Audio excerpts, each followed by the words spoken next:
Hey, Edgars from Funneltopia here. As you might have seen in the previous video, we kind of created a course. I showed you how to create everything, all the lessons and categories and how to, add videos and all that stuff. So now we have a course and a 4-week challenge. And upon the completion of this challenge, we want to give people a certificate of completion, just kind of like as an extra motivator, right? It's kind of like a nice thing to do in the end. But instead of creating them individually in Canva, and keeping track of, when people completed them and then sending it to them manually, we can actually create certificates in Funneltopia, and then we can make it an automatic process where it kind of pre-fills, right, their name and whatnot, and the certificate gets sent out. So the first thing will be we're going to create one, which is a function in Funneltopia, and then we're going to connect it to the respective course. So let's start with the creation. You can do blank if you've created them before, if you want to like highly customized one. But if this is like one of the first ones or the first one, just click on certificate templates and then just pick from one. Just kind of work around that. That's my suggestion. You'll save a lot of time as opposed to just creating it from scratch. So whatever looks good to you, you can do. I don't know. Let's do this. I'm going to zoom out a little bit. I think I was zoomed in too much.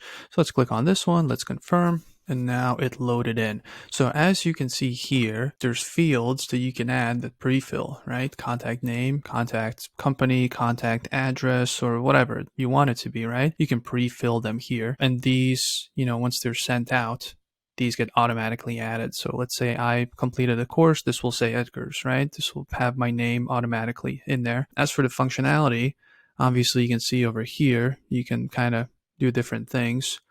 For the background, yeah, you have this background, but you can change it. You can upload images. Just kind of click around. I'm going to quickly zoom through all this stuff, but yeah, you can add things, patterns. I don't think that one matters as much. You can add image, background image, layout. Obviously, there's options as well, which you kind of chose that in the template part, but sure. Header, these are drag and drop, as you can see, these 5.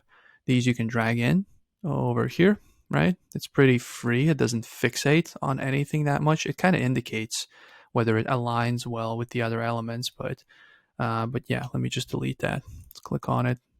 Here's the trash icon. So certificate of completion, it would be 4-week. So let's go back. Let's paste it in. Corgi Command Academy. So let's make it a little bit prettier. And it's not going to be perfect. I'm not known for making things pretty. I'm more for functional, but just to show you what the capabilities are. So I just kind of wrote in the name or pasted it in here, right? Let's go down here. You can change up the size over here, right? You can make it bigger. You can make it smaller. It was 24, I think. So that's the name of it. Contact name pre-fill has successfully completed the challenge, right? Although it kind of seems redundant, but regardless. Over here, this one is the badge. So if you drag it in, you can click on it. All right. Or you can do the same with this one, but you can drag it in, and then here you can see there's several options. You can do that. Same thing for this one, right? So you can, you can keep it in center. You can put it here. These ones are, you can put in like whoever the course instructor was, or like the company owner or whatever, right? You can put it down here. These will stay the same. These are not dynamic. Only this one is. Make sure to keep that in mind. But the everything else, yeah, it's pretty straightforward. It's like a simple one, right? So let's just say this is perfection. It doesn't need to be any better. So let's just save it. And now you have the option to preview it. Oh, obviously, I always forget this. Not always, but often. Certificate of completion. Good Corgi 4-week challenge. Always name all this stuff. Certificates, obviously courses and all that. Sometimes it's kind of easy to just jump in, start creating and finish it, and then preview and then kind of connecting things. And then in like a month later, you're like, what was it called? And it was like certificate 1, 2, 3, 4, 5, right? It's just whatever default name it is. And if you create like a lot of them, same goes for workflows, for forms, all that stuff. Like it's hard to find them. So always make sure to come up with your own naming convention. But yeah, I would even do this. The first part is not necessary. Just so later down the line, if you have to pick from a list, which we will need to do, now it's just going to be one. but maybe later you're going to have 10 of these different ones. So you need to be quickly able to find the right one. Always name them. This is it. Let's save it. And now we can go preview after we have named it. All right, something like this. Pretty clean, simple. I mean, make it prettier. This is not a good example. It's just more like a functional thing. But yeah, and then you can send it. We can actually do like a test thing. Instructor name. Let's just do something. John. Recipient email. Let's do mine.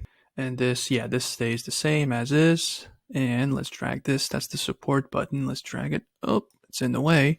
Let's just send it. Yeah, so this is kind of a fair warning because there's custom values involved, right? So if you have contacts, usually when you collect contacts, I would ask for their name too, their first name.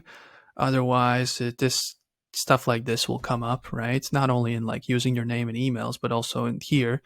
It's problems like this will come up. So you want to ask for it up front when they sign up for your free lead magnet or when they purchase something, just so there's no problems like this. But now it shouldn't be a problem, I hope, but we'll see. My name should populate there. So let's send an email. All right, we've checked my inbox.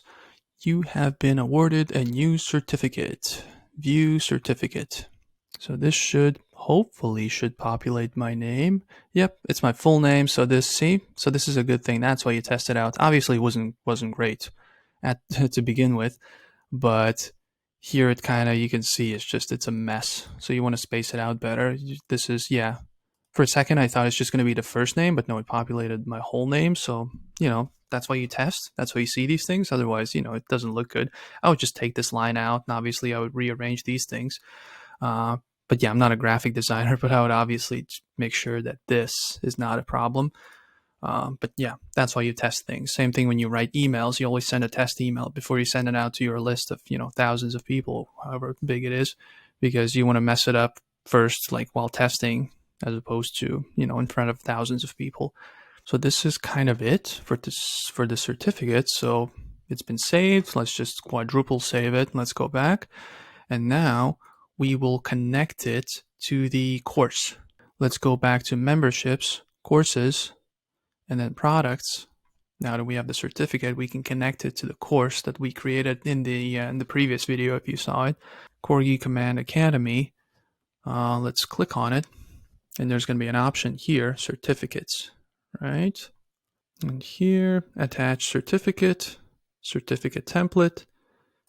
Good Corgi 4-week challenge. That was the one we just created, right? That's why the naming is needed, because if you have 10 of them and they're all like certificate 13746, then it's going to be tough. You're going to need to go back and find which one it was. So that's why I always name them. And yeah, course complete. That's the certificate type. That's the only option. There we go. That's connected, and that should be all good. And yeah, that's it for this video. If you have any questions, there's this little icon that kind of blinks every once in a while. If you click on it, there's 24/7 chat support. And if you have any questions about this or anything else Funneltopia related, make sure to reach out here. I will make sure to respond as quickly as possible. And also, if you're a VIP client, there should be like an additional option here where you can schedule a one-on-one call. It's like for bigger problems, not just like one or two questions, but like you just need one-on-one support. Get on a call with an expert, with a Funneltopia expert. That's also a good option. But yeah, make sure to use one of those. Yeah, if you don't have any questions, I'll see you in the next video. Bye.